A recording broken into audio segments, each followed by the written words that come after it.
are you? Alaikum salam, bro. I just went live right now.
Assalamu alaikum jami'an wa rahmatullahi wa barakatuh. Thank you everyone for joining in.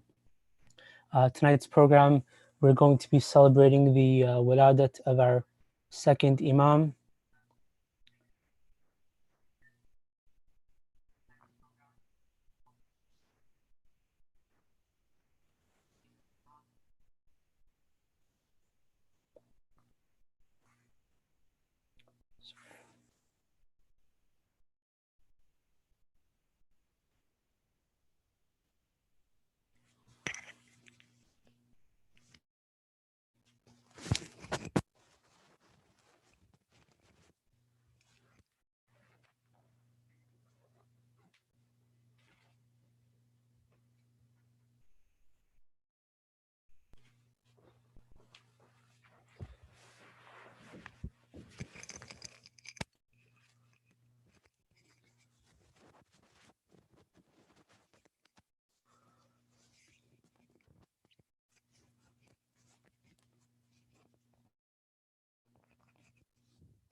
Assalamu alaikum everyone. Sorry for that. We had a bit of a short technical difficulty.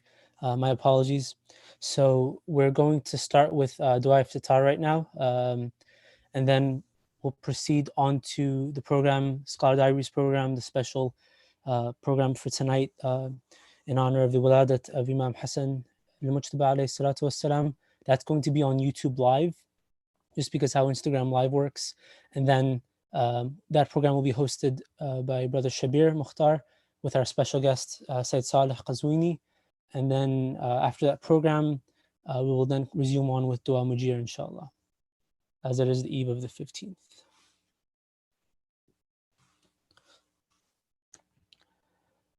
Salawat ala Muhammad wa ali Muhammad.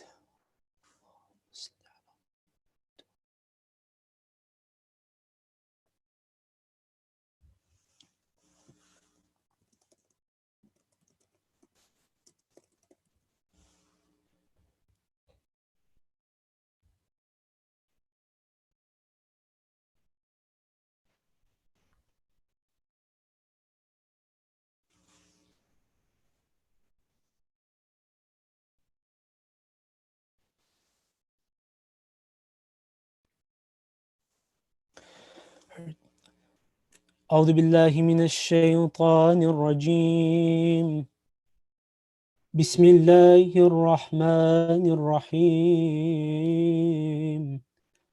اللهم صل على محمد وآل محمد. بسم الله الرحمن الرحيم. يا علي يا عظيم يا غفور يا رحيم، أنت رب العظيم الذي ليس كمثله شيء وهو السميع البصير. وهذا شهر عظمته وكرمته وشرفته وفضلته على الشهور، وهو الشهر الذي فرضت صيامه علي، وهو شهر رمضان الذي أنزلت فيها القرآن هدى للناس وبينات من الهدى والفرقان، وجعلت فيها ليلة القدر وجعلتها خيرا من 1000 شهر.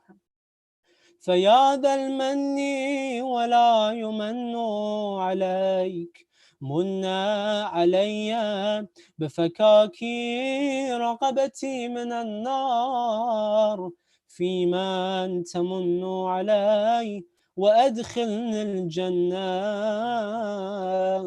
برحمتك يا أرحم الراحمين. صلوات اللهم صل على محمد وآل محمد.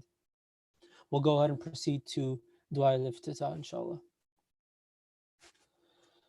اللهم صل على محمد وآل محمد. بسم الله الرحمن الرحيم. اللهم إني أفتتح الثناء بحمدك،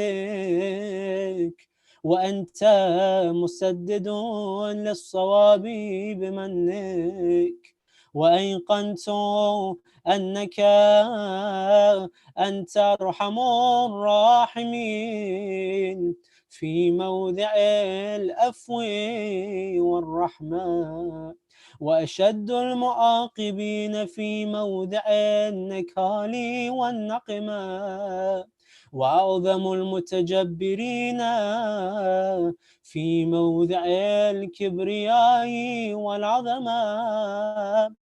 اللهم أذنت لي في دعائك ومسألتك، فاسمع يا سميع مدحتي، وأجب يا رحيم دعوتي، وأقل يا غفور أفرتي. فكم يا إلهي من كربة قد فرجتها، وهموم قد كشفتها، وأثرة قد أقلتها، ورحمة قد نشرتها، وهلقة بلاء قد فككتها. الحمد لله الذي لم يتخذ صاحبة ولا ولدا، ولم يكن له شريك في الملك، ولم يكن له ولي من الظلم،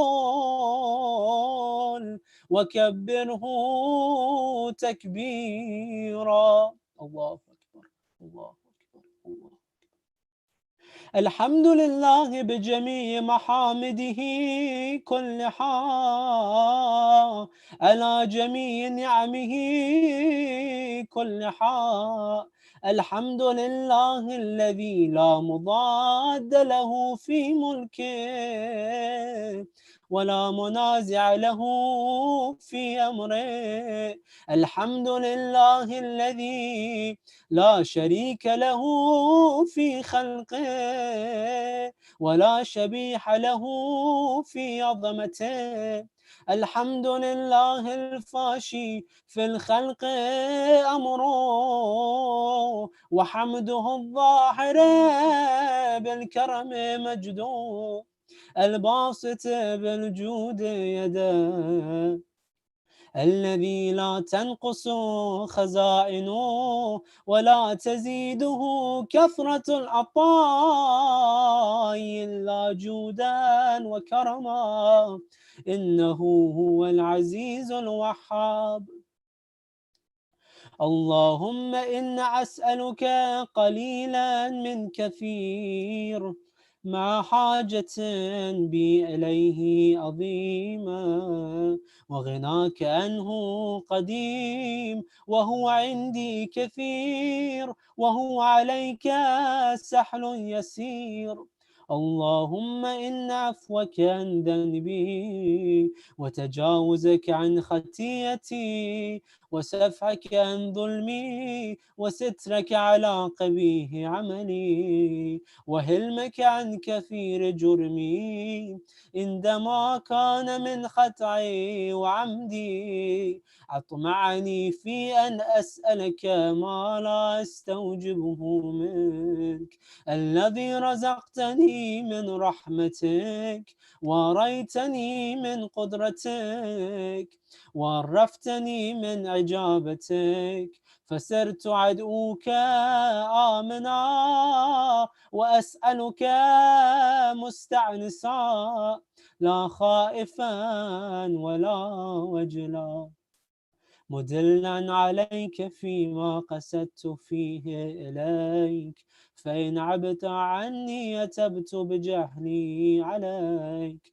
ولعل الذي عبت عني هو خير لي لعلمك بعاقبة الأمور فلم أر مولا كريما أصبر على عبد النعيم منك علي يا رب إنك تدعوني فهو لي عنك وتتحبب إلي فأتبغض إليك وتتودد إلي فلا أقبل منك كأن لي التطول عليك فلم يمنعك ذلك من الرحمة لي والإحسان علي والتفضل علي بجودك وكرمك فارحم عبدك الجاهل وجد عليه بفضل إحسانك إنك جواد كريم. الحمد لله مالك الملك مجري الفلك مسخر الرياح فالق الإسباع ديان الدين رب العالمين. الحمد لله على حلمه بعد علمه والحمد لله على عفوه بعد قدرته والحمد لله على طول عناته في غضبه وهو قادر على ما يريد. الحمد لله خالق الخلق باسط الرزق فالق الأسباب الجلال والإكرام والفضل والإنعام الذي بعد فلا يرى وقرب فشهد النجوى تبارك وتعالى. الحمد لله الذي ليس له منازع يعادله ولا شبيح يشاكله ولا دحير يعاضده قار بعزة العزة متواضعا لعظمته العظمى فبلغ بقدرته ما يشاء. الحمد لله الذي يجيبني حين أنادي ويستر علي كل عورة وأنا أعصي، ويعظم النعمة علي فلا أجازي. فكم من موحبة حنية قد أعطاني، وعظيمة مخوفة قد كفاني، وبحجة مونقة قد أراني. فأثني عليه حامدا واذكره مسبحا. الحمد لله الذي لا يحتك حجابه ولا يغلق بابه ولا يرد سائل ولا يخيب آمله. الحمد لله الذي يؤمن الخائفين وينجي الصالحين ويرفع المستضعفين ويدعو المستكبرين ويحلك ملوكا ويستخلف آخرين. والحمد لله قاسم الجبارين مبين الظالمين مدرك الحاربين نكال الظالمين صريخ المستصرخين موضع حاجات الطالبين معتمد المؤمنين. الحمد لله الذي من خشيته ترعد السماء وسكانها وترجف الأرض وأمارها وتموج البحار ومن يسبع في غمراتها. الحمد لله الذي هدانا لهذا وما كنا لنهتدي لولا أن هدانا الله. الحمد لله الذي يخلق ولم يخلق ويرزق ولا يرزق ويطعم ولا يطعم ويميت الأحياء ويحيي الموتى وهو حي لا يموت بيده الخير وهو على كل شيء قدير. اللهم صل على محمد عبدك ورسولك وعميلك وسفيك وحبيبك وخيرتك من خلقك وحافظ سرك ومبلغ رسالاتك أفضل وأحسن وأجمل وأكمل وأزكى وأنمى وأطيب وأطهر وأسنى وأكثر ما صليت وباركت وترحمت وتحننت وسلمت على أحد من عبادك وأنبيائك ورسلك وصفوتك وأهل الكرامة عليك من خلقك.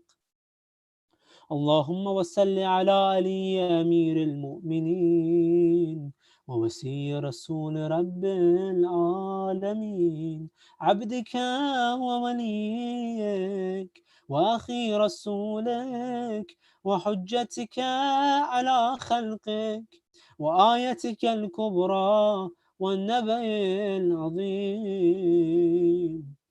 وصل على صديقة الطاهرة فاطمة سيدة نساء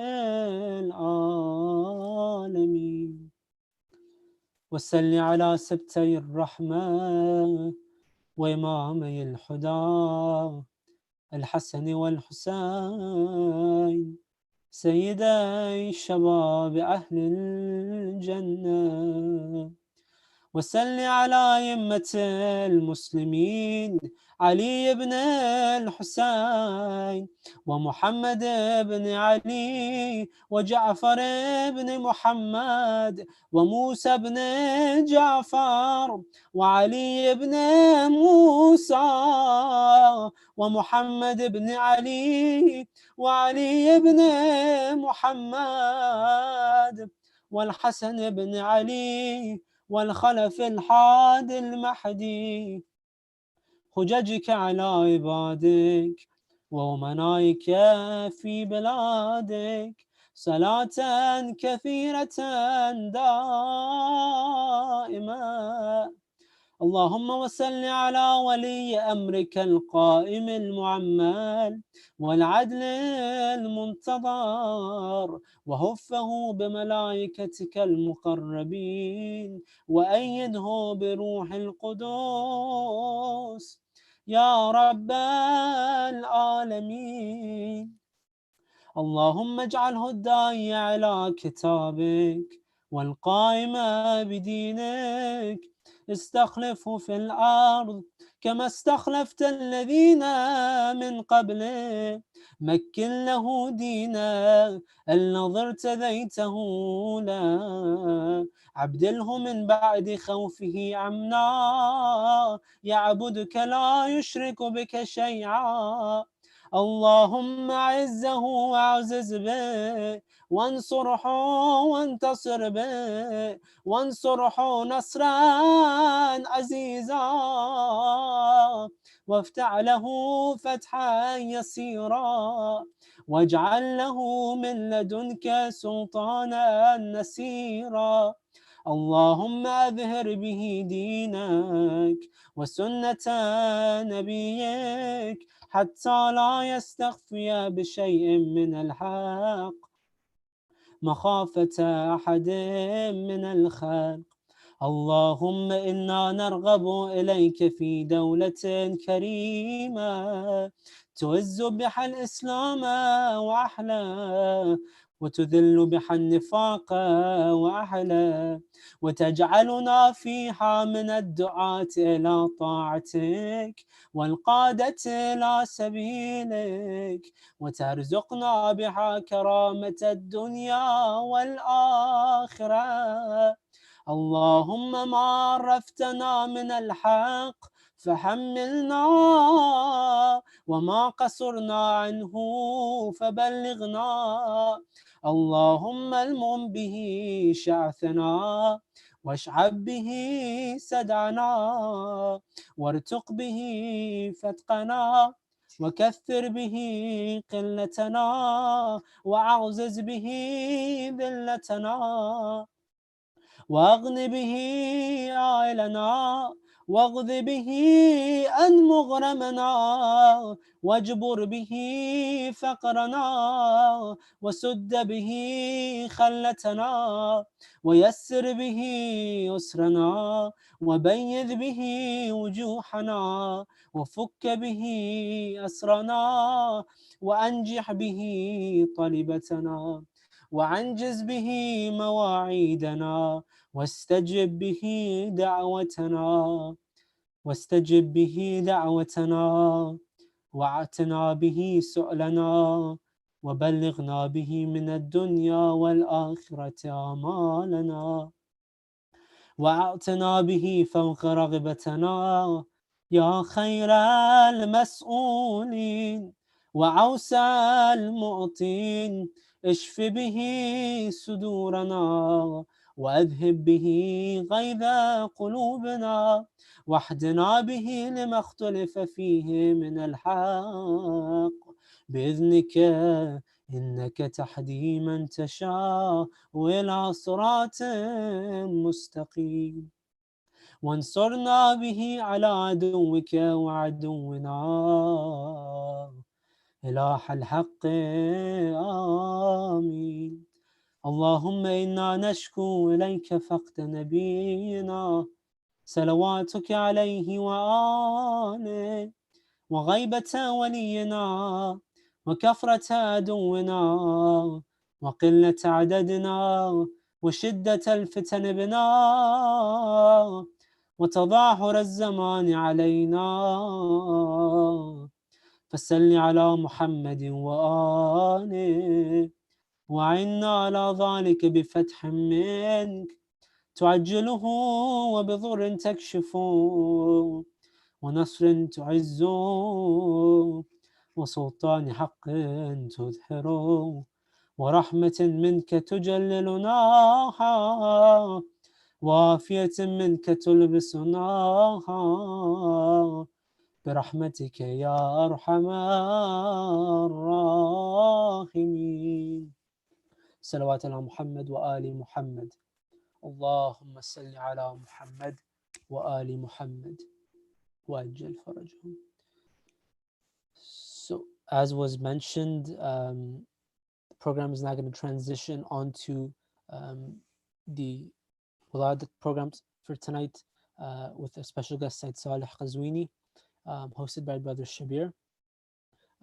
At the conclusion of that program, for that, if you guys want to tune into YouTube live at Ahlul Bayt Tours or Facebook Live, there's a link in the bio. You can transition onto there because it's not really compatible with Instagram Live, and then we'll resume again on Instagram Live, inshallah, with Dua Mujir again, inshallah, around 11:15.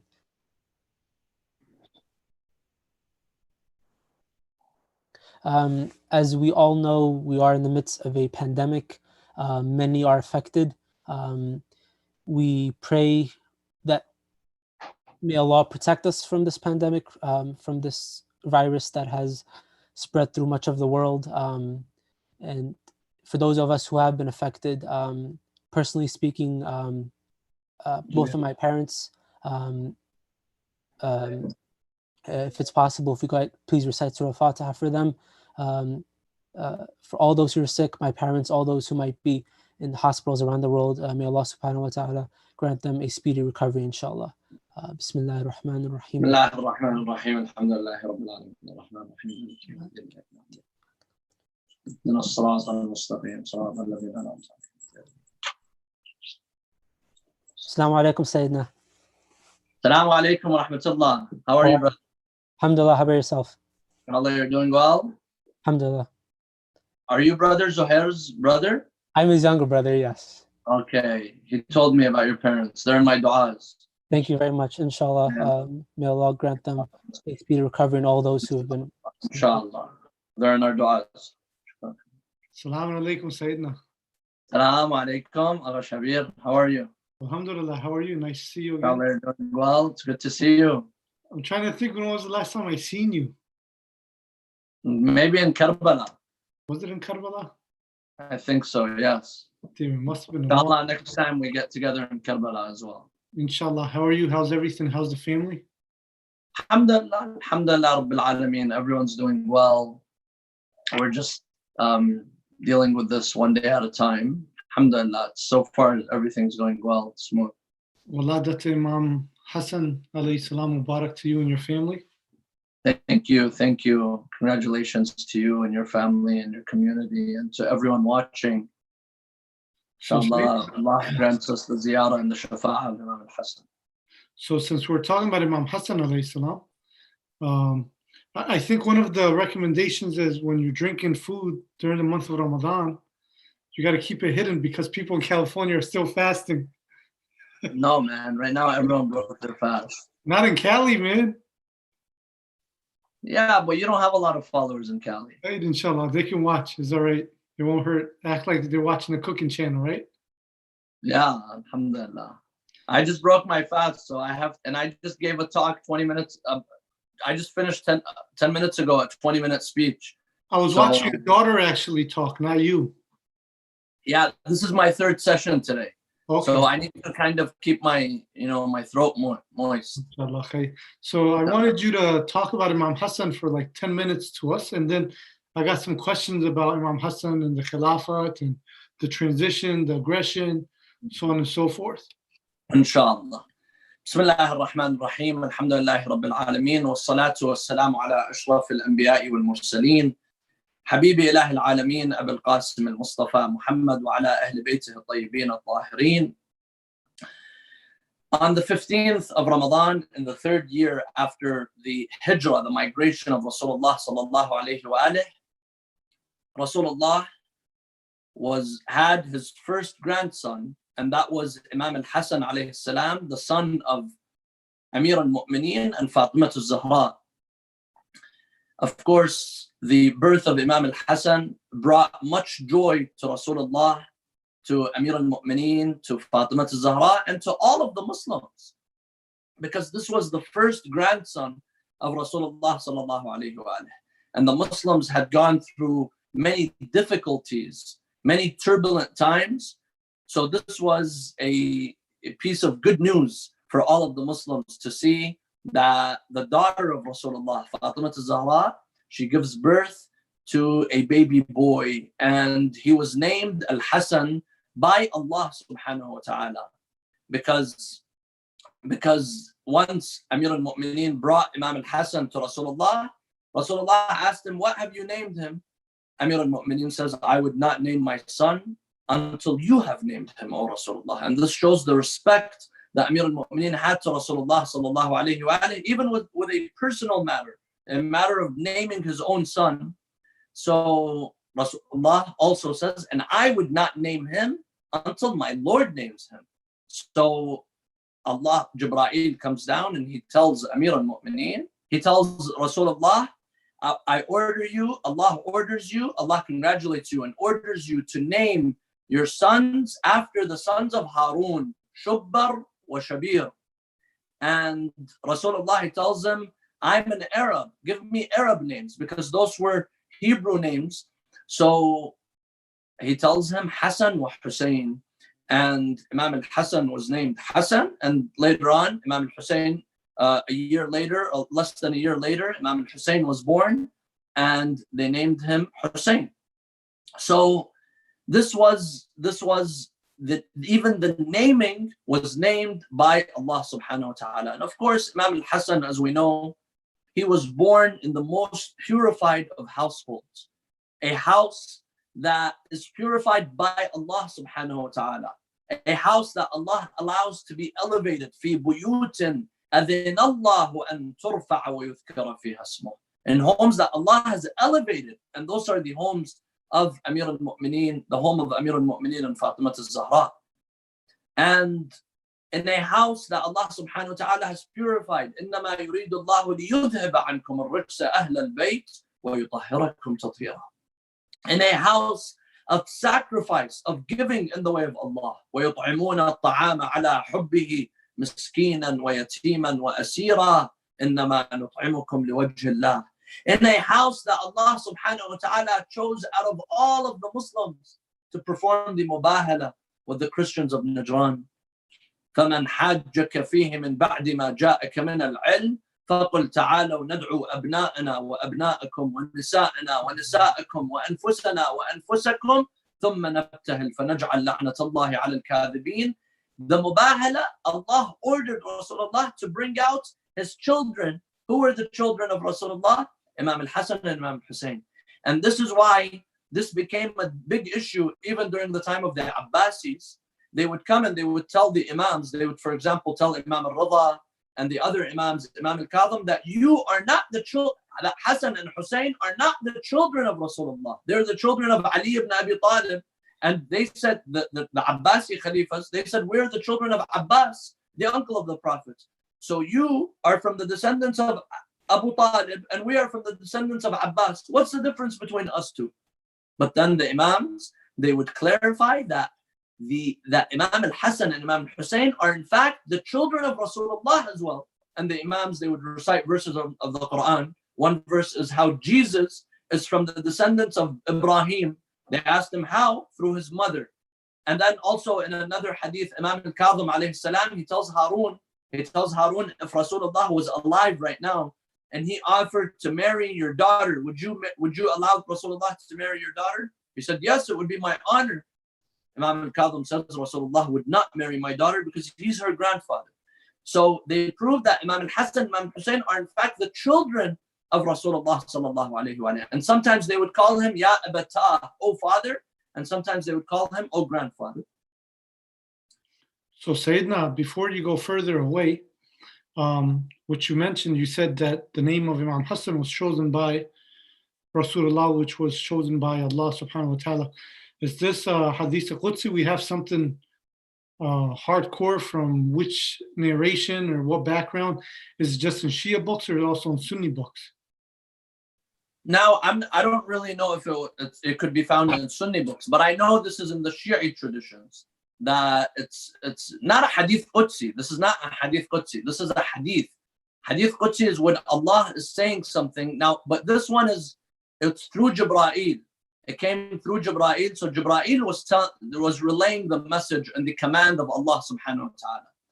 So this is, you could find this in the narrations that discuss the birth of the Imams, the birth of Imam al-Hassan and Imam al-Hussain.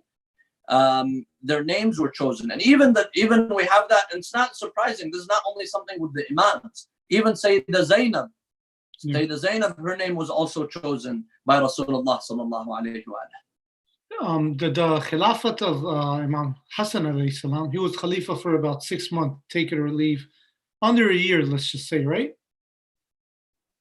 So we believe that Imam al-Hassan, his imama, the official imama, was from the moment Amir al-Mu'mineen died until the moment he died. So that was about 9 years, around 10 years, from year 40 to year 50. Yeah, not imamat, I'm talking about Khilafat. Yes, the official being in a position of power, being the political leader, that lasted for about 6 months until Imam al-Hassan was forced to abdicate the political position and make a treaty, a truce with Muawiyah. But like Muawiyah was the governor of Sham, if I'm not mistaken, correct? So Muawiyah was appointed as the governor of Sham by Umar. And then also Osman endorsed him as well, correct? And then once Uthman came, because Uthman and Muawiyah are related. They're both from Bani Umayyah. So Uthman, one of the things that he did, which was the reason why the Muslims turned against him, all the Muslims, they turned against him, was that he brought Bani Umayyah, the Umayyads, and he gave them power at the expense of the other Muslims. And he was practicing nepotism. So his own son-in-law, Marwan ibn al-Hakam, who was a man, Marwan, the father of Marwan, al-Hakam ibn al-As, was a man who was kicked out of Medina by Rasulullah sallallahu alayhi wa sallam. He was kicked out because he was harassing and abusing the Prophet. Then, once Abu Bakr came, the Muslims, they tell him, bring back al-As, al-Hakam, bring him back. Marwan bring back al-Hakam. He said, no, this is the order of Rasulullah. Once Umar came, they told him, bring back al-Hakam. He said, no, this is the order of Rasulullah. As soon as Uthman came in power, he brought back al-Hakam. And he became the governor again of Mecca, right? And al-Hakam, no, but Marwan was the son-in-law of Uthman. And Uthman, he gave him 1/3 of all of the kharaj, all of the zakat that came out of Africa, all of the African continent, Egypt, all of that, all of that, he gave him 1/3. So he also empowered Muawiyah. That's why once Uthman died, once Uthman was killed by the Muslims, Muawiyah was in a position where he felt like he didn't even need to give allegiance to Amir al-Mu'mineen. But being Imam Ali, being the Khalifa, having the military background, having the support, wouldn't it have been, lack of better words, it would have been wiser for Imam Ali to just like straight up kick Muawiyah out, be like, you're not qualified to lead any Muslim. So as soon as Amir al-Mu'mineen came into power, and he came into power after the Muslims killed Uthman, and they came and they begged Amir al-Mu'mineen to come into power. So Amir al-Mu'mineen, first he tells them, I will come into power if you allow me to rule the way I'm supposed to rule. Anyways, they begged him. He took power. As soon as he took power, he took Muawiyah out of the position of power. He wrote a letter. He said Muawiyah is not in power. Then Muawiyah waged a war against Amir al-Mu'mineen. So Amir al-Mu'mineen didn't allow him. There was the battle of Siffin. Not to cut you off, but when Imam Ali alayhi salam told Muawiyah, you're no longer governor, did he send someone to replace him? Who did he send? Or was it he knew he was going to retaliate and war was going So to break out. I don't know if he sent someone because Muawiyah was not accepting it. He was not accepting to give up power. And the first there was the Battle of Jamal because Amir al-Mu'mineen had several challenges that he had to deal with. First, it was the wife of the Prophet and Talha and Zubair. That was in Basra. And then later on, Muawiyah, he said, I'm not going to give bay'ah. Amir al-Mu'mineen had to deal with this challenge first. This was the closest people to him because the wife of the Prophet, Talha and Zubair, once he dealt with that, then Amir al-Mu'mineen went and settled in Kufa, and he was preparing the Muslims to mobilize against Muawiyah. And this is why he went and he changed the caliphate from Medina to Kufa to be closer to Damascus. And they met in Siffin. Siffin is in current day where in Sham or in Syria today, where Ammar ibn Yasir is buried. And there was a huge battle, and which lasted for weeks, lasted for a very long time. Amir al-Mu'mineen was very close to defeating Muawiyah. Then Muawiyah and Amr ibn al-As, they thought of a plan to fool the people who were with Amir al-Mu'mineen. And they did the arbitration. They raised the Qur'ans on their heads, on the spear, and they said, we don't want to fight. Let's make a treaty. Let's have the Muslims decide.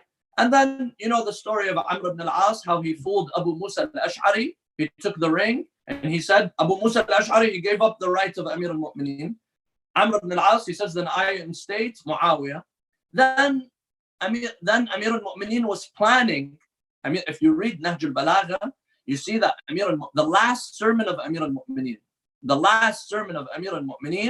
Amir al-Mu'mineen was planning, and he gave Imam al-Hasan 10,000 soldiers and Imam al-Hussain 10,000 soldiers, and some of the others, they were ready to mobilize, and a lot of the army, they were outside of Kufa. They were ready to go to war. Amir al-Mu'mineen, he called out al-Jihad, al-Jihad, and people were ready. And then he finishes in Nahj al-Balagha, you will see this. He says, and the Jum'ah did not pass. 1 week did not pass until Ibn Muljam struck Amir al-Mu'mineen, and we became like the sheep which were scattered and being attacked by the wolves. So when Imam Ali alayhi salam, he passed away, because it seems like the more you look into Islamic history, it looks like they had short-term memory. You know, they would give bayat this week and go to war the next week with the Imam. So when Imam Ali passed away, Imam Hassan became the Khalifa. And did the Muslim community at large accept? Because it looks like you got the whole of Islam, and then you have Damascus, Muawiyah. So you're telling me Muawiyah had that good of a tactic, or he was just a pathological liar that he can get away with anything, where the Imam couldn't do the same thing? So Muawiyah, that's the difference. Some of the people, they came to Amir al-Mu'mineen, they tell him, how is it that Muawiyah is able to fool you? How is it that Muawiyah is able to outsmart me? Amir al-Mu'mineen, he says, وَمَا مُعَاوِيَ بِأَدْهَى مِنْ Muawiyah is not smarter than me. The only difference is I have fear of Allah, and Muawiyah does not have fear of Allah. I don't lie. Amir al-Mu'mineen was truthful with himself, with other people, and with his Lord. Muawiyah was a liar to himself and with people and with Allah subhanahu wa ta'ala. But after the death of Amir al-Mu'mineen, a lot of people don't, they don't really pay attention to this, is that Imam al-Hasan alayhi salam, 40,000 Muslims, they gave bay'ah to Imam al-Hasan. And Imam al-Hasan had authority. It's not that Imam al-Hasan was losing and he didn't have authority. No, Imam al-Hasan was the Khalifa and he was ruling for 6 months. But because Imam al-Hasan he saw the circumstances that he was in, and he saw that Muawiyah was continuing. But Sayyidina, not to cut you off, but when Imam Hassan was the Khalifa, he moved it back from Kufa to Medina, didn't he? He wanted to go there to teach it. Imam al-Hasan was also in Kufa. But after Imam al-Hasan did the treaty with Muawiyah, then he moved to Kufa. He moved to Medina. And he went and he lived in Medina next to the grave of Rasulullah, in their original home that they lived in. What's the details of the treaty? So the treaty was basically, and the treaty, Muawiyah, he wanted the treaty because Muawiyah knew that if the battle was going to continue, the haqq was with Imam al-Hasan. So what he did was he came and he paid some of the generals in the army of Imam al-Hasan, Some of them were the relatives. Ubaydullah ibn Abbas, the brother of Abdullah ibn Abbas, he gave him money and he gave others that as soon as the battle begins, they're going to hand over Imam al-Hasan. And Imam al-Hasan, he saw that he didn't have loyal, dedicated supporters. He had an army, but he didn't have real supporters. Like Imam al-Hussein had real supporters that were willing to give their lives for him. The Imam al-Hasan, he just had an army because Mecca, Kufa was a garrison town. A garrison town meaning it was a city that was for an army. An army was settling there. So the army was there, but Muawiyah was weakening the army and he was giving them money. He was giving money to hundreds and thousands of people. Some of the closest companions to Amir al-Mu'mineen and Imam al-Hasan, he was giving them money and killing them. He was using the carrot and the stick method. He gives them and then he also kills them from one side. So Imam al-Hasan saw that if he goes into battle, there's going to be a big chance that they're going to hold him and they're going to take him, humiliate him and take him to Muawiyah. So in order to stop the bloodshed, in order to stop the fitna, Imam al-Hasan, he said, we're going to make a treaty. I don't need to be in power. I'm going to guide people. The imams, they don't need to guide while they're in the political power. And it wasn't known for the imams to actually go to war to have power, right? The imams were never after power. Even Amir al-Mu'mineen, he wasn't really after power, but once Rasulullah, because it was only defense, it was never offense. Yes, even the imams and Rasulullah, they were not for their own political power. They were for guiding, for establishing justice. This is why they would fight. And when they saw that they didn't have the supporters that they needed, then the imams, they would also, they would say, it's okay, I don't need to be in power, because the imam, he guides by the order of Allah. Imam al-Hasan, he went to Medina and he was giving sermons, he was praying, he was educating people. Imam al-Hussein did the same thing, Imam Sadiq, Imam al-Baqir, all the imams. So the treaty was that we're going to stop the bloodshed. You're going to stop killing the companions, and I'm going to give up my political power, but you're going to stop the bloodshed. And after the death of Muawiyah, the Khilafah was supposed to go to Imam al-Hasan, and if Imam al-Hasan is not alive, it goes to Imam al-Hussein. This was in the treaty, and this is why today we say that Imam al-Hasan, his treaty, it justified the movement of Imam al-Hussein alayhi salam. Imam al-Hussein, his movement has legitimacy because it is backed by this treaty that was signed by Imam al-Hasan and Muawiyah. Yeah. Yes. So because according to the Sunnis, even the Sunnis agree that say the Shabab al-Jannah is Imam Hassan and Imam Hussein, right? Yes. Where did this whole Sunni and Shia thing come along during the time of Imam Hassan? Was there such thing? Wasn't there such thing? Who was supporting him? Was the Alawi supporting him? Who was the major supporters of Imam Hassan? Was it Bani the majority of Bani Abbas, obviously? You had the majority of the Muslims on one side, and you had the people in Sham, in Damascus, and whoever's being influenced by them, whoever Muawiyah is buying with his money, and Bani Umayyah. The majority of the Muslims, Mecca, Medina, Iraq, Egypt, all of that was under the caliphate of Amir al-Mu'mineen, and later on to Imam al-Hasan. They all gave bay'ah to Imam al-Hasan, especially knowing that he was the grandson of the Prophet. But it doesn't make sense logically. You got all these Muslim countries, and then you got Damascus. Yes, because Damascus was under the political rule of Muawiyah, and here's the point. Muawiyah, he had two armies. One army was the fighting and soldiers. That was the army that he would mobilize to fight. But even after the treaty and during the time of Amir al-Mu'mineen and after Amir al-Mu'mineen, Muawiyah, he mobilized another much more lethal, which has destroyed Islam, and that is the army of narrators of hadith, poets and scholars and people that would give fatwa. That's what destroyed Islam, because he would give money to people like Abu Huraira, like Samara ibn Jundub, like others. They would come and they would take the money, and then they would say, Qala Rasulullah, such and such, and it's a lie. Yeah. Let me just explain that you probably heard this before. Abu Huraira, he joined the religion of Islam the last few years of the life of the Prophet, but he's narrated more ahadith from Rasulullah than Abu Bakr, Umar, and Uthman and Amir al-Mu'mineen combined. You put them together, Abu Hurairah has more. And he was only a Muslim for just the last few years of the life of the Prophet. Abu Hurairah, he himself, he says, I used to, in the Battle of Siffin, he says, I used to go and pray behind Ali ibn Abi Talib because the salah behind Ali ibn Abi Talib has more thawab. Ali ibn Abi Talib, his salah is much more spiritual.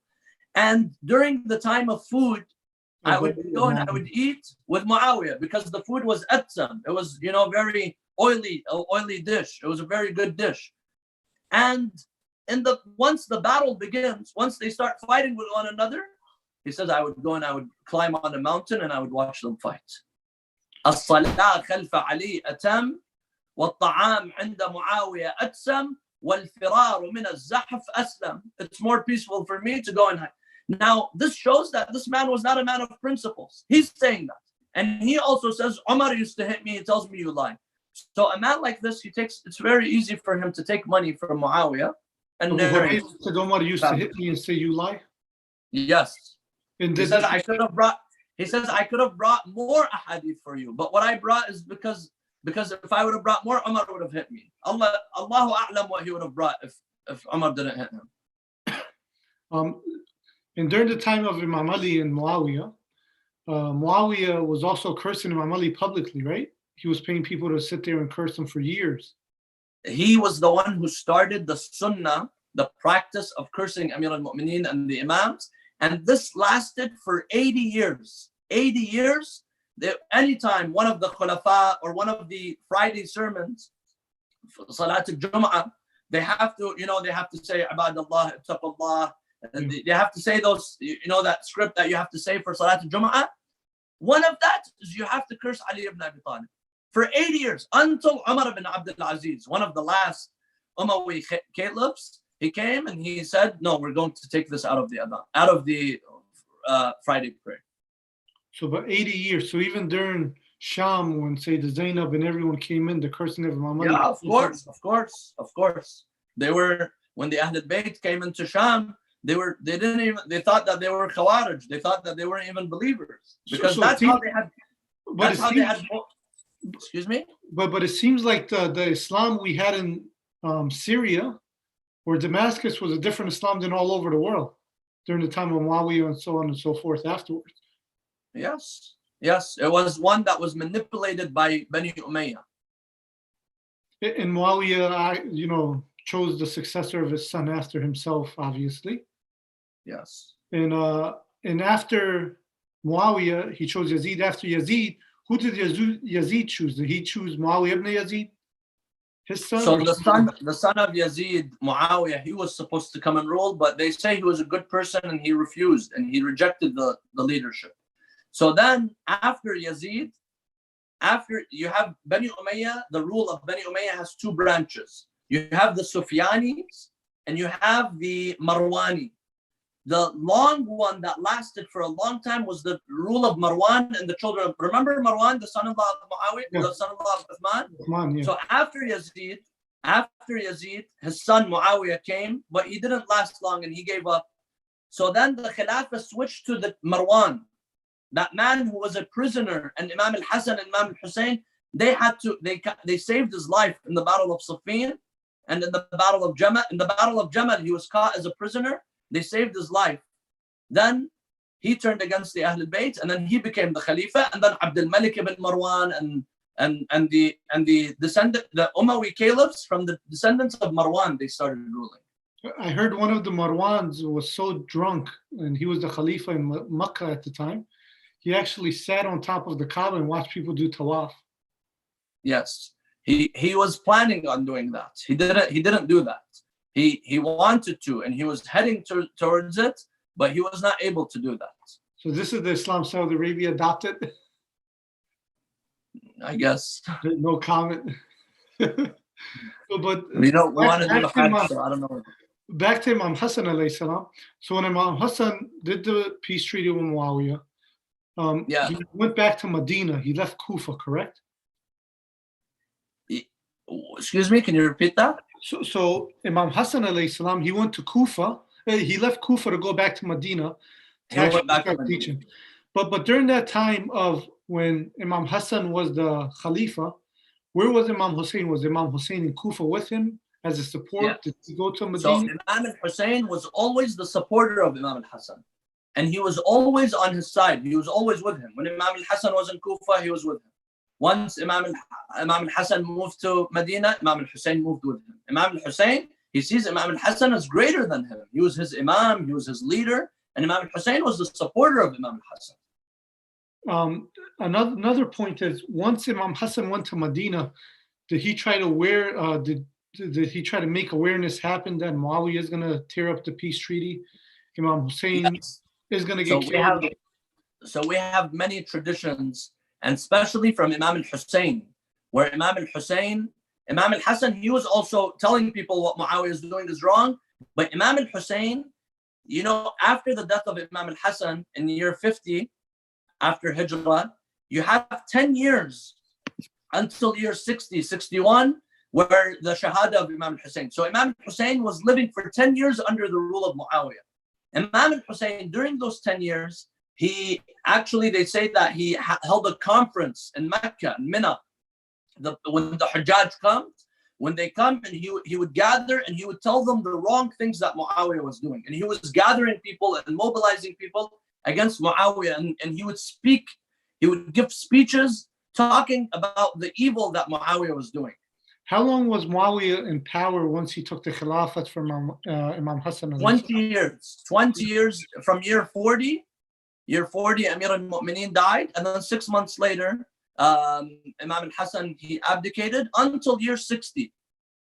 So 20 years. And before that, from the time of Umar, he was a governor. So that's why he had such a great impact on Damascus, because before that, he was a governor from the time of Umar, 12 years during the time of Uthman, and then from year 40 all the way to 60, he was the Khalifa. He was acting like the Khalifa. One of the points one of the viewers messaged me is that if you look at the rulership of Muawiyah being in Damascus and being in Saudi Arabia area, they still followed his footsteps. It feels like that whole area is poisoned because of the rulership such as Muawiyah from back then and up until today. Yes, I mean Muawiyah, because he ruled for such a long time, and not only Muawiyah, then came Marwan, Abdul Malik ibn Marwan, Hisham ibn the Umayyads and the Abbasis. So the whole mindset of the Muslim nation as a whole was all shifted now. So now the followers of true Islam, the followers of the Ahl Bayt, they became very small number, and the other ones, they had the political power, they were ruling and they were manipulating the truth with people. So it makes the first, second, and third look like angels compared to Muawiyah. Nothing will make them look like angels, because they're the ones who brought him. Seated him. But the first one didn't seat him. What was his point of view? Because the family of Muawiyah came from Abu Sufyan, which obviously came from Rasulullah. They accepted Islam not by force, because no one forced them to accept it, because they were scared and they wanted to be part of it. Yeah. So it was like a pre-plex plan. You know what I mean? Because what we hear most of the time is it was by force. It wasn't by force. They chose it as a tactic way, because they knew they can lie their way into power. Yes, because the Arabs, they would make pacts with clans. So if you're the only tribe that's not accepting and everyone around you is accepting the religion, it's not going to look good for you. So that's why they just accepted. So with that said, once Imam Hassan was in Medina, how long did he live and stay in Medina? For about 8 years or so until he passed?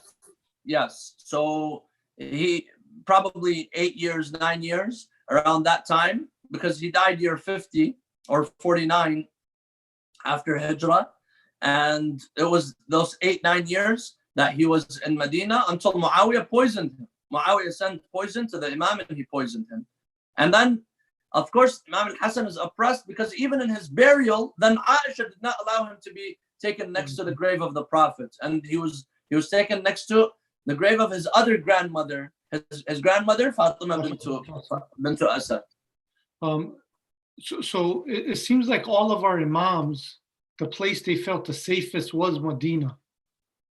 So, you know, if they had to choose where they can lead the Khilafat, even like Imam Reza alayhi salam, you know, he was taken from Medina to Iran. But actually, the Imams, they would go to Medina because that was their home. That was where they were born in. That was where Rasulullah was.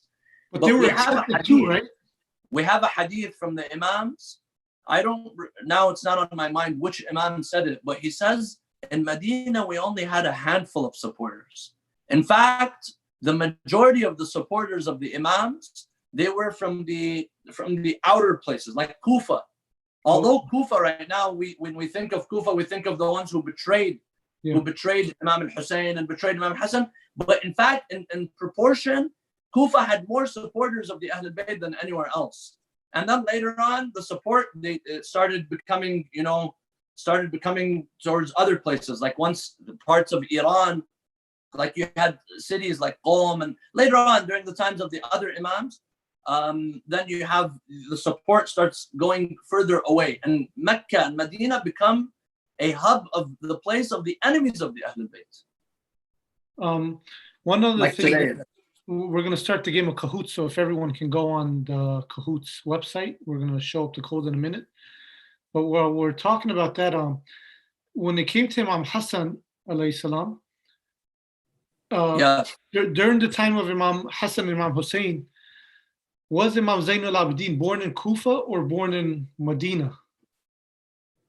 So Imam Zain al-Abidin alayhi salam, I don't recall actually. Imam Zain al-Abidin was probably born in Kufa. Because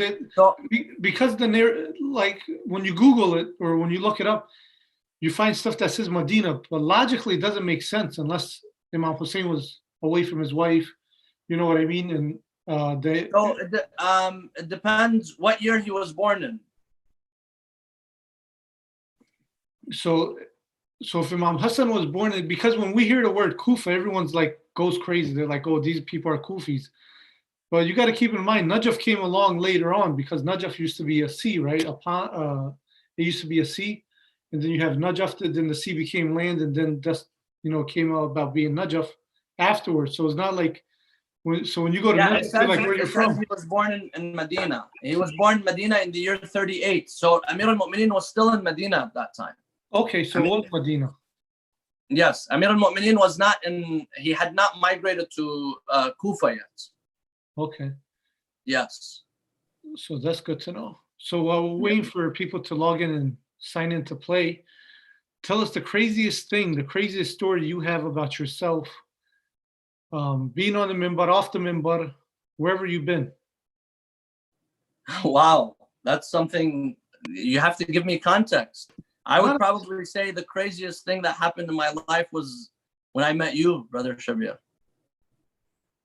Why is that? Because you seen a fight somewhere? When you took me to downtown Albany. What happened? What did you see in downtown Albany? I don't know if that's the craziest thing, but that's one of the wildest experiences I've had. I mean, it's just when someone meets you, they'll know what I'm talking about.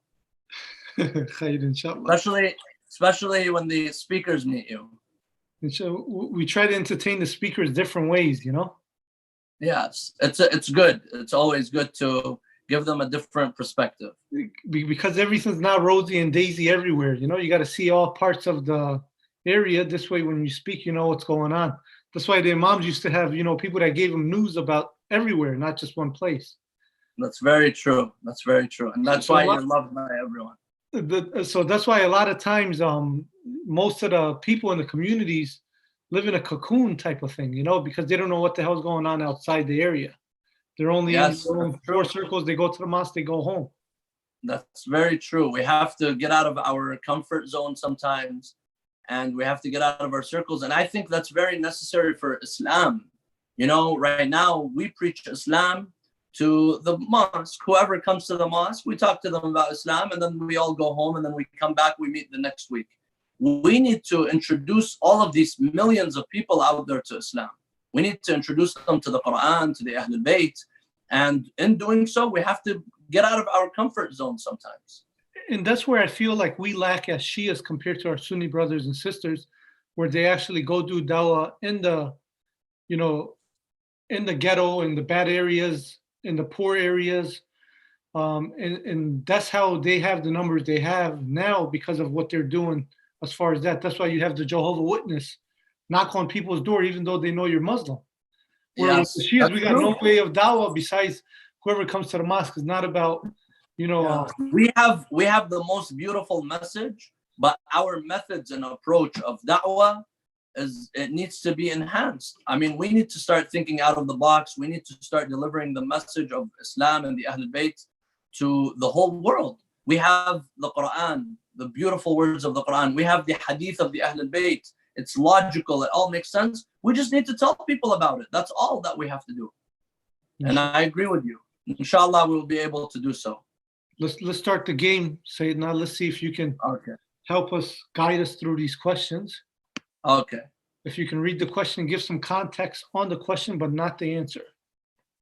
Okay. So which Hijri year was Imam al-Hasan born in? I mentioned this in the beginning of the lecture. So let's see if people actually pay attention, you know? Yeah. I don't know. This is good. Maybe this gives us an opportunity to see if people are actually listening. It'd be funny from now on to have these games at the mosque. You know, you always got the people that come after the program. Wow, wow, mashallah. It was a great program. Yeah, I mean, this quarantine thing, it's really changed a lot of things. And I think that after we start going back to the mosque, a lot of things are going to change because now we're, you know, the way we're preaching and the way we're doing things. I mean, this is something very strange right now. This is the first Ramadan that I'm giving lectures every day from my home, from my living room. Okay, so the answer was the third year after Hijrah. I see one of the comments that says we do dawah to the CEOs in Silicon Valley, not the people in the hood. That's true, but Elon Musk is still not a Muslim. I don't know. Name me, you know, Bill Gates hasn't took his shahadat yet, so I don't think it's been working. So yeah, there's no problem. I feel like we need to do dawah everywhere, not just Silicon Valley or the hood or anywhere. I just feel like the simple things we might be lacking. So it's not necessarily we need to go to the hood and do it. I'm just saying be more aware of everywhere besides one area. Yeah, we need to have representatives everywhere. You know, one of the beautiful things about the Imams is that the Imams, they would speak to, and Allah says this in the Quran, that we sent every prophet to the tongue of their own people, meaning that the prophets, they would be sent to talk to people in their own languages. So if you have, as you say, the people of the hood, the people of Silicon Valley, the people of this and that, you talk to them in their own language and their own approach and their own methodology. That way they will get you better. Okay, which of the following is not one of the titles attributed to Imam al-Hasan? You have Al-Mujtaba, Al-Murtada, Al-Zaki, Sayyid, Shabab, Ahl al-Jannah.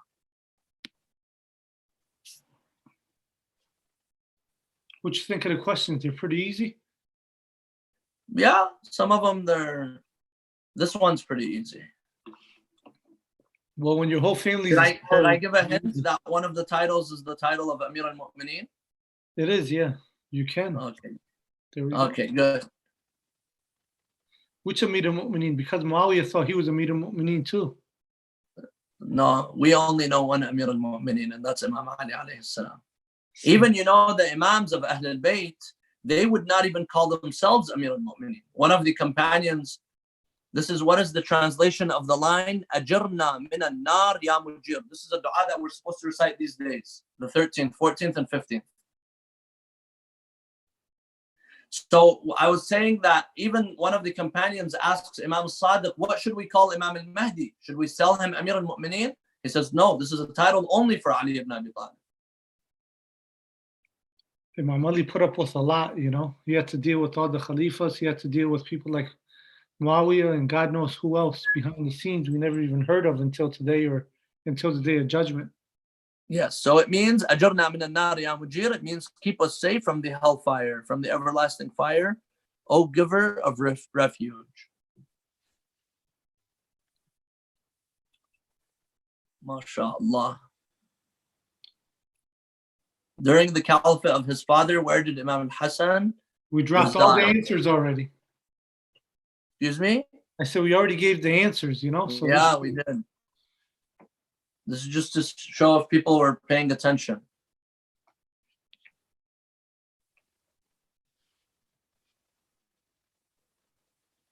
How do you think Muharram is going to play along, Sayyidina?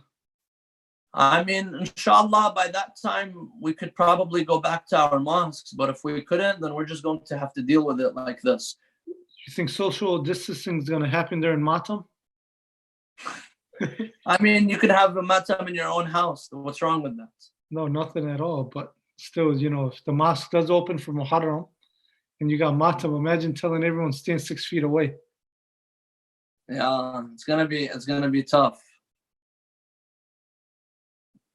Okay, which was not a condition of the initial peace treaty conditions Imam Hassan set forth with Muawiyah?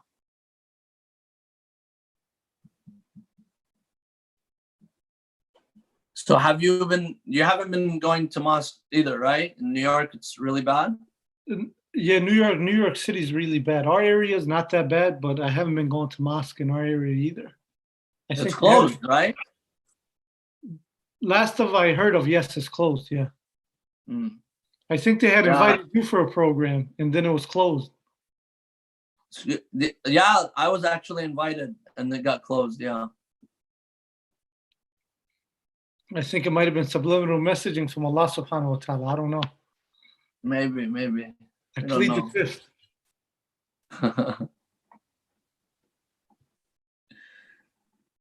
You're always sending them indirect messages. I don't know what you're talking about. Now, if that's how you feel, then, you know, what's the saying go? If the shoe fits, then wear it or something. So after the peace treaty, where did Imam al-Hassan proceed to and establish as his place of rule? Of course, he didn't rule. So where did he go and live after? We're talking about ruling as imamat, not khilafah. Yes, Imam. Continue his Imam. I remember being at Jannat al-Baghi once. They said, you guys don't respect the first, second, and third Khalifa. And I said, whoever told you this is a lie. He said, so you respect it? I said, I love the first, second, and third Khalifa. So the guy looked at me. He goes, who is the first Khalifa? I said, Imam Ali. He said, oh. I said, look, to me, that's my first Khalifa.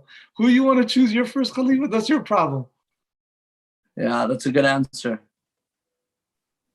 Okay. Prophet Muhammad is attributed to have said, oh Lord, this is my son and I love him. Love him. I love him, and love who loves him. Are you making these tests, Shabir? No, I got someone else that makes them. Good. Good? We have to see what kind of test you make. Wallah, you know, the test I make is going to have some catch-22 questions. You're going to make even the scholars fail in those ones. I kind of caught you off guard with the birthplace of Imam Sajjad. Yeah, see, you made me look it up thanks to Google. Imam al-Hassan is said to have resembled who most in character?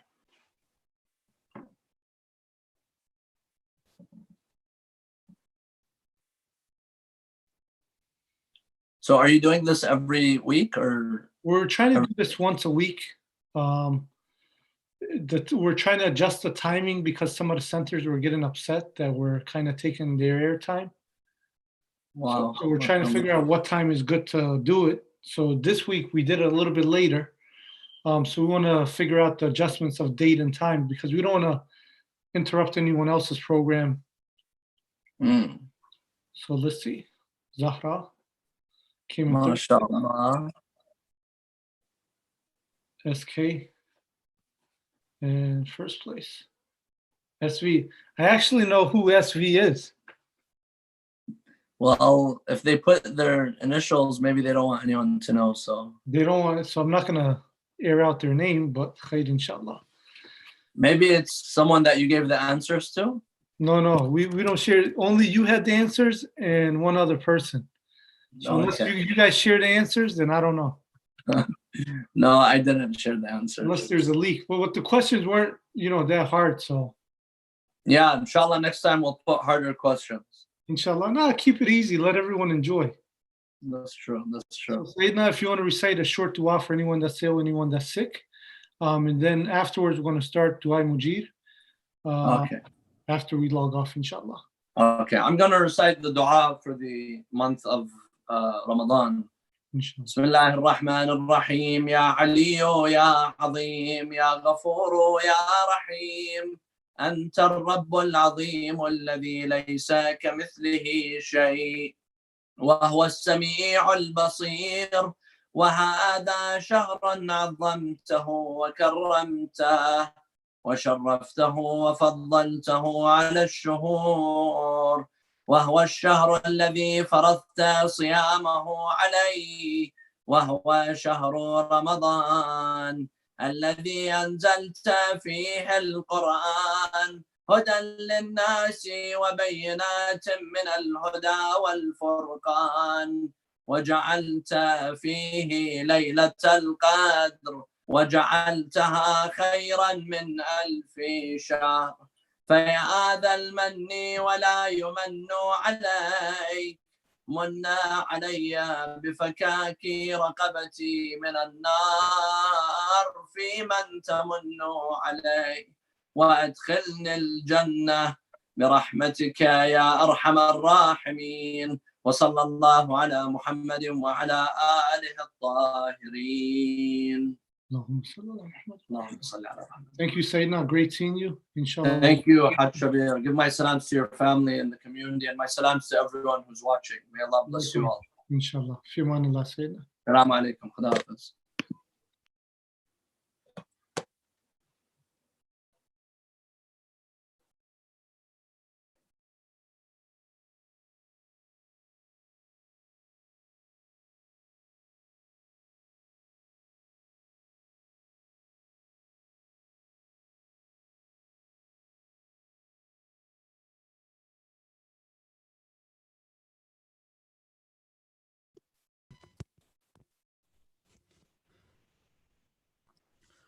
Assalamu alaikum everyone. So I'm back. We'll just get the video started, and in just a few seconds, we're going to proceed with the recitation of Dua Mujir, inshallah, as was mentioned in the beginning.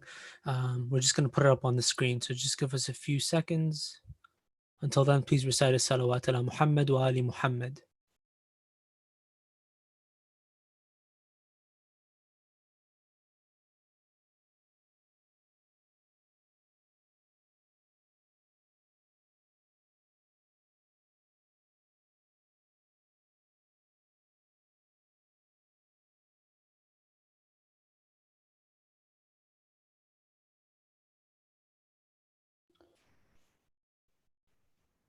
So we're just going to go ahead and put it on the screen.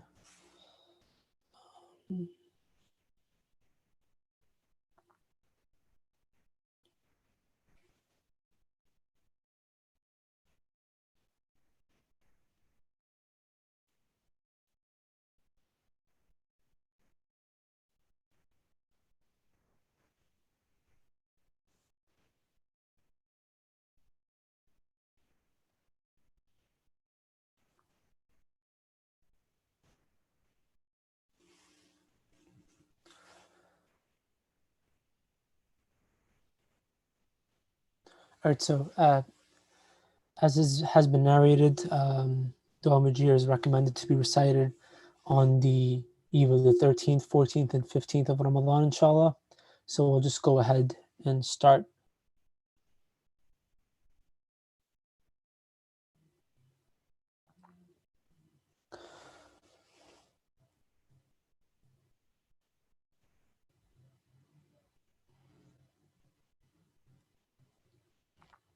اللهم صل على محمد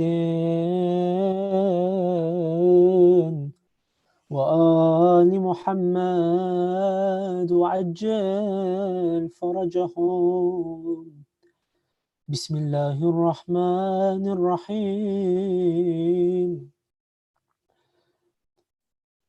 سبحانك يا الله تعاليت يا رحمن أجرنا من النار يا مجير سبحانك يا رحيم تعاليت يا كريم أجرنا من النار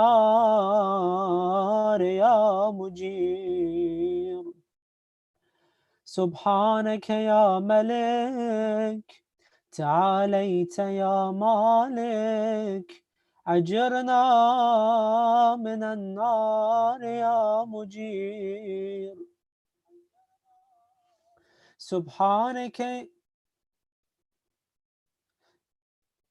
سبحانك يا قدوس تعاليت يا سلام أجرنا من النار يا مجير سبحانك يا مؤمن تعاليت يا محيمن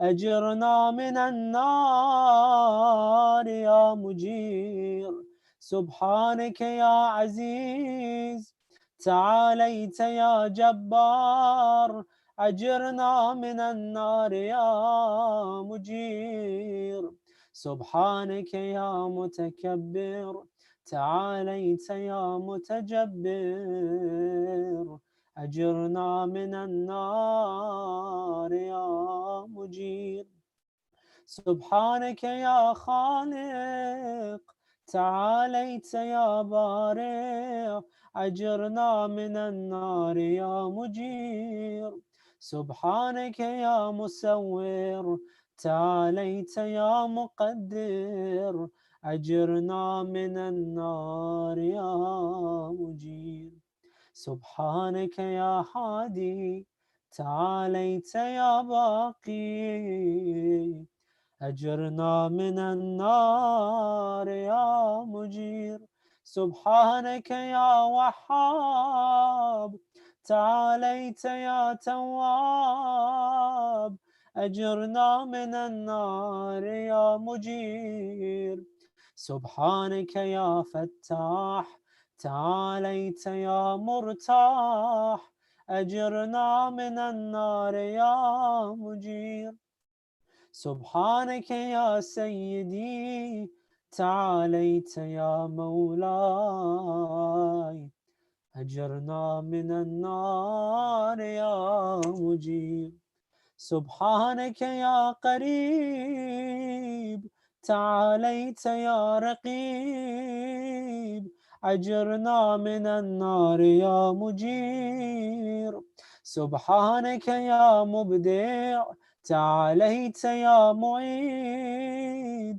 أجرنا من النار يا مجير سبحانك يا حميد تعاليت يا مجيد أجرنا من النار يا مجير سبحانك يا قديم تعاليت يا عظيم أجرنا من النار يا مجير سبحانك يا غفور تعاليت يا شكور أجرنا من النار يا مجير سبحانك يا شاهد تعاليت يا شهيد أجرنا من النار يا مجير سبحانك يا حنان تعاليت يا منان أجرنا من النار يا مجير سبحانك يا باعث تعاليت يا وارث أجرنا من النار يا مجير سبحانك يا محيي تعاليت يا مميت أجرنا من النار يا مجير سبحانك يا شفيق تعاليت يا رفيق أجرنا من النار يا مجير سبحانك يا عنيس تعاليت يا مؤنس أجرنا من النار يا مجير سبحانك يا جليل تعاليت يا جميل أجرنا من النار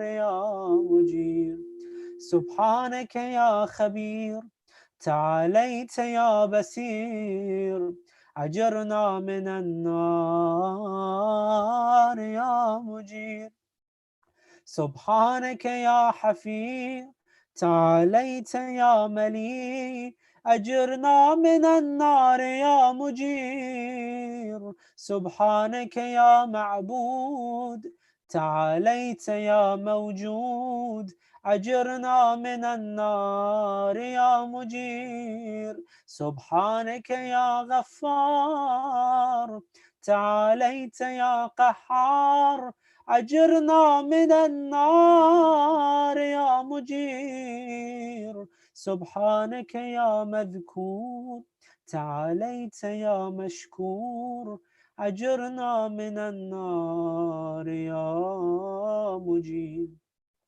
سبحانك يا جواد تعاليت يا معاذ أجرنا من النار يا مجير سبحانك يا جمال تعاليت يا جلال أجرنا من النار يا مجير سبحانك يا سابق تعاليت يا رازق أجرنا من النار يا مجير سبحانك يا صادق تعاليت يا فالق أجرنا من النار يا مجير سبحانك يا سميع تعاليت يا سريع أجرنا من النار يا مجير سبحانك يا رفيع تعاليت يا بديع أجرنا من النار يا مجير سبحانك يا فعال تعاليت يا متعال أجرنا من النار يا مجير سبحانك يا قاضي تعاليت يا راضي أجرنا من النار يا مجير سبحانك يا قاهر تعاليت يا طاهر أجرنا من النار يا مجير سبحانك يا عالم تعاليت يا حاكم أجرنا من النار يا مجير سبحانك يا داعم تعاليت يا قائم أجرنا من النار يا مجير سبحانك يا عاصم تعاليت يا قاسم أجرنا من النار يا مجير سبحانك يا غني تعاليت يا مغني أجرنا من النار يا مجير سبحانك يا وفي تعاليت يا قوي أجرنا من النار يا مجير سبحانك يا كافي تعاليت يا شافي أجرنا من النار يا مجير سبحانك يا مقدم تعاليت يا مؤخر أجرنا من النار يا مجير سبحانك يا أول تعاليت يا آخر أجرنا من النار يا مجير سبحانك يا ظاهر تعاليت يا باطن أجرنا من النار يا مجيب. سبحانك يا رجاء تعاليت يا مرتجى، أجرنا من النار يا مجيب. سبحانك يا ذا المن تعاليت يا ذا الطول، أجرنا من النار يا مجيب. سبحانك يا حي تعاليت يا قيوم، أجرنا من النار يا مجير. سبحانك يا واحد تعاليت يا أحد، أجرنا من النار يا مجير. سبحانك يا سيد تعاليت يا سمد، أجرنا من النار يا مجير. سبحانك يا قدير تعاليت يا كبير، أجرنا من النار يا مجير. سبحانك يا والي تعاليت يا آلي، أجرنا من النار يا مجير. سبحانك يا علي تعاليت يا أعلى، أجرنا من النار يا مجير. سبحانك يا ولي تعاليت يا مولى، أجرنا من النار يا مجير. سبحانك يا ضارع تعاليت يا بارئ، أجرنا من النار يا مجير. سبحانك يا خافض تعاليت يا رافع، أجرنا من النار يا مجير. سبحانك يا مقسط تعاليت يا جامع، أجرنا من النار يا مجير. سبحانك يا معز تعاليت يا مذل، أجرنا من النار يا مجير. سبحانك يا حافظ تعاليت يا حفيظ، أجرنا من النار يا مجير. سبحانك يا قادر تعاليت يا مقتدر، أجرنا من النار يا مجير. سبحانك يا عليم تعاليت يا حليم، أجرنا من النار يا مجير. سبحانك يا حكم تعاليت يا حكيم، أجرنا من النار يا مجير. سبحانك يا معطي تعاليت يا مانع، أجرنا من النار يا مجير. سبحانك يا ضار تعاليت يا نافع، أجرنا من النار يا مجير. سبحانك يا مجيب تعاليت يا حسيب، أجرنا من النار يا مجير.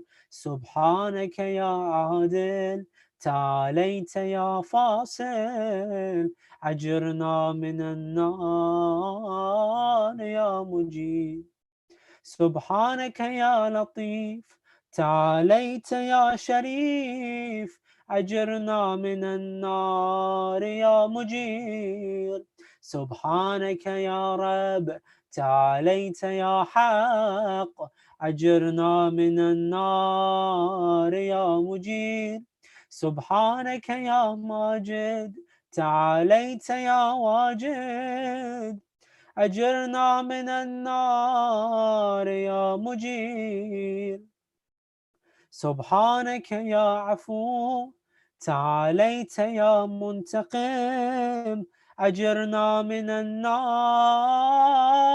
يا مجير سبحانك يا واسع تعاليت يا مؤسر أجرنا من النار يا مجير سبحانك يا رؤوف تعاليت يا عطوف أجرنا من النار يا مجير سبحانك يا فرد تعاليت يا وتر أجرنا من النار يا مجير سبحانك يا مقيت تعاليت يا محيط أجرنا من النار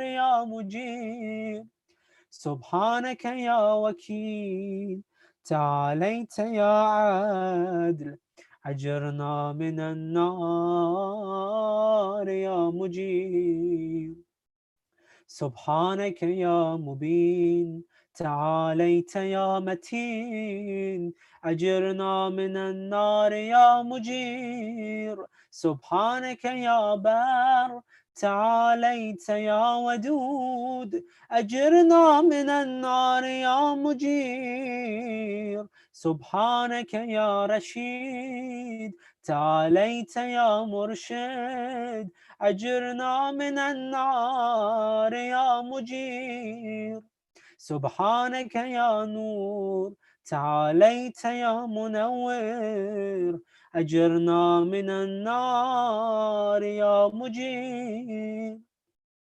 سبحانك يا نصير تعاليت يا ناصر أجرنا من النار